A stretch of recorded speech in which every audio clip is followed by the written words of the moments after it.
Kristo, wala sa nagasimba, wala sa nagahimog ang maayo.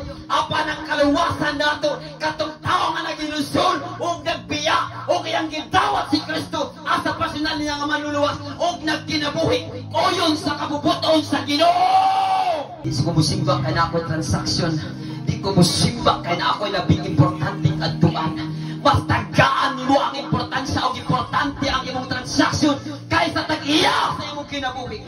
Basta gaan nimo prioridad ang imong kaugalingon kaysa tag-iya sa imong kinabuhi. Bisan si Pablo apostol ni Kristo, bisan si Pablo nagkapatulog kaluwasan, apan dili gihapon sa makontento, nag-ingon ra gihapon si Pablo, ang aking mao ay pagsalikway sa mga nangagi aron gayud makabaton sa kinabuhing walay katapusan. Pagpaningkamot kutob sa akong makaya, paningkamot kutob sa mahimo. Ang imong himuon ayaw paghuna-huna nga dili ka perfecto. Ang gusto nimo himuon paningkamot ka mahimo kang balaan sa atubangan sa Ginoo. Sultihan ko ikaw kung ikaw makabarog din ka manimalo. Sultihan ko ikaw tinuod ka ng itawag ni Kristo. Amen. Amen. Hallelujah. Yes.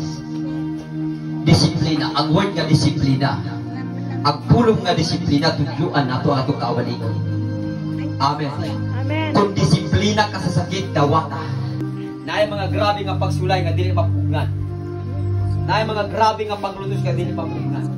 Naay mga grabe nga pagsulay nga dili ato kaya. Amen. Pag dili ato kaya, mangitatag kauban nato mo rescue sila. Moingon sila, papa, mama, silingan, pastor, tabang kay di na makaya nga pagsulay. Kung di na dyan makaya nga karang mga pagsulay, ayaw paghigop, ayaw pag-discourage. Kaya naik katapusan mo rescue ni mo anak. Kinsa man, Bao si Jesus. Dango, palakpakan ang Lord. Thank you, Jesus.